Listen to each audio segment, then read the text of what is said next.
அரசு நிகழ்ச்சிகளுக்காக வைக்கப்படும் பதாகைகளில் தங்களது பெயர்கள் விடுபடுவது குறித்து திமுக கூட்டணி கட்சிகளின் சட்டமன்ற உறுப்பினர்கள் அமைச்சரின் முன்பே தங்களது வருத்தத்தை வெளிப்படுத்தியுள்ளனர்.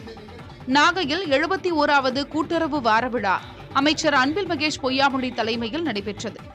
நிகழ்ச்சியில் பேசிய கீழ்வேளூர் சட்டமன்ற உறுப்பினர் நாகை மாலியும், நாகை சட்டமன்ற உறுப்பினர் ஷா நவாஸும் அரசு நிகழ்ச்சிகளுக்கான பதாகைகளில் தங்கள் பெயர் இடம்பெறாதது குறித்து வருத்தம் தெரிவித்துள்ளனர்.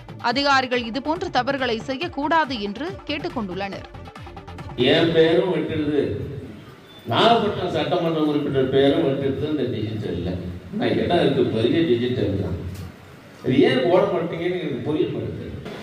ஏற்கனவே இந்த கூட்டணியை எப்படியாவது உடைச்சிட முடியாதா, இதுக்குள்ள ஏதாவது ஒரு சிக்கலை ஏற்படுத்திவிட முடியாதா என்று வெளியே இருக்கக்கூடிய சக்திகள் கண்ணும் கருத்துமாக வேலை பார்த்துக் கொண்டிருக்கிறார்கள்.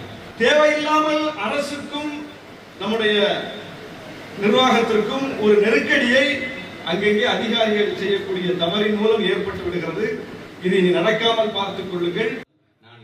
இதன் பின்னர் நிகழ்ச்சியில் பேசிய அமைச்சர் அன்பில் மகேஷ் பொய்யாமொழி இனிவரும் காலங்களில் இதுபோன்று நடக்காது என்று உறுதியளித்தார்.